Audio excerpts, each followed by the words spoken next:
This is the story of Ruby Bridges, written by child psychiatrist Dr. Robert Coles, illustrated by George Ford. The story begins with a word from Ruby's mother. Our Ruby taught us all a lot. She became someone who helped change our country. She's part of history, just like generals and presidents are part of history. They're leaders, and so is Ruby. She led us away from hate, and she led us nearer to knowing each other. Ruby Bridges was born in a small cabin near Tylertown, Mississippi. We were very poor, Ruby said. My daddy worked picking crops. We just barely got by. There were times when we didn't have much to eat. The people who owned the land were bringing in machines to pick the crops. So my daddy lost his job, and that's when we had to move. I remember us leaving. I was 4, I think. In 1957, the family moved to New Orleans. Ruby's father became a janitor. Her mother took care of the children during the day.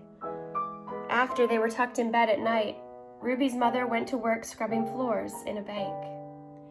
Every Sunday, the family went to church. We wanted our children to be near to God's Spirit, Ruby's mother said. We wanted them to start feeling close to God from the start. At that time, black children and white children went to separate schools in New Orleans. The black children were not able to receive the same education as the white children. It wasn't fair, and it was against the nation's law.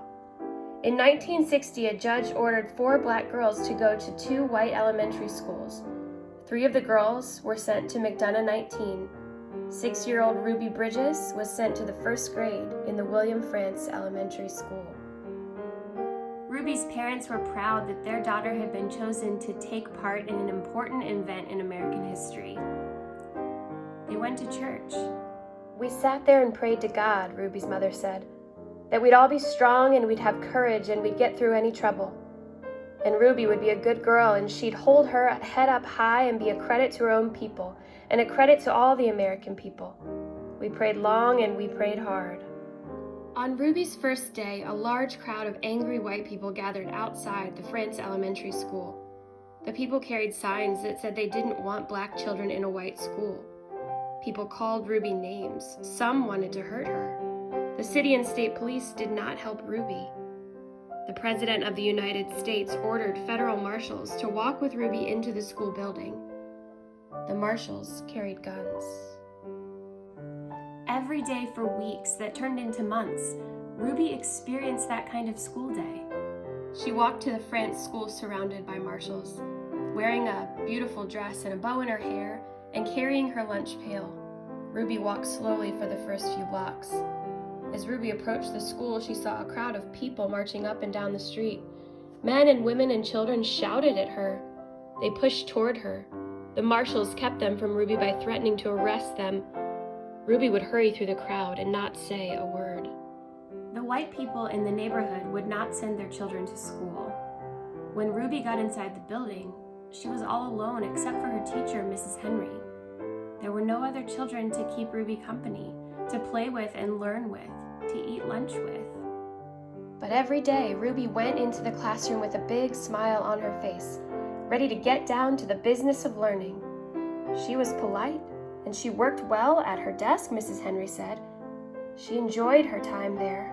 She didn't seem nervous or anxious or irritable or scared. She seemed as normal and relaxed as any child I've ever taught. So Ruby began learning how to read and write in an empty classroom. Sometimes I'd look at her and wonder how she did it, said Mrs. Henry, how she went by those mobs and sat here all by herself and yet seemed so relaxed, so comfortable. Mrs. Henry would question Ruby in order to find out if the girl was really nervous and afraid, even though she seemed so calm and confident. But Ruby kept saying she was doing fine.